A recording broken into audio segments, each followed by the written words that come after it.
పాకిస్తాన్ వాళ్ళు పాకిస్తాన్ వాళ్ళని అసలు ముస్లింలుగా చూడరు. పాకిస్తాను, భారత్‌కి సంబంధించినటువంటి ముస్లిములని సౌదీ అరేబియా, దుబాయి, అరబ్ దేశాలలో వాళ్ళతో సమానమైన ముస్లిములుగా చూడరు. వీళ్ళని సెకండ్ గ్రేడ్ ముస్లిమ్స్ కిందనే చూస్తారు. అంటే మతం మారిన వాళ్ళు కాబట్టి వాళ్ళ దృష్టిలో వాళ్ళతో సమానమైనటువంటి వాళ్ళు కాదనినే చూస్తారు. కానీ విచిత్రం ఏంటంటే సౌదీ అరేబియా మొన్న స్మృతి ఇరానీ వాళ్ళ దేశానికి వెళ్ళినప్పుడు ఈ మత సంప్రదాయ దుస్తులు ధరించడం ఇదేం చేయలేదు ఆవిడ.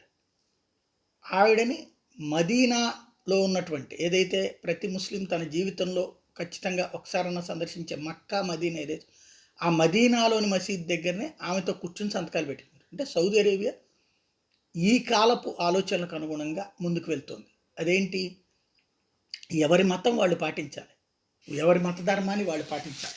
అట్లాగే భారతీయ మంత్రి కాబట్టి భారతీయ సంప్రదాయం ప్రకారం ఆమె హిందూ సంప్రదాయం ప్రకారం, అటు వాళ్ళ సంప్రదాయం ప్రకారం ఆయన ఆ అరబ్ దేశాల డ్రెస్సులోనే ఉన్నారు. దాని మీద ఇప్పుడు పాకిస్తాన్కి కోపం వచ్చిందట. పాకిస్తాన్ ఇప్పుడు సౌదీ అరేబియా మీద ఆగ్రహం వ్యక్తం చేస్తూ ఒక నోట్ రిలీజ్ చేసింది. ఇది ఎట్లుందంటే కొండ మీదన దున్నపోతు అలిగినట్టుంది.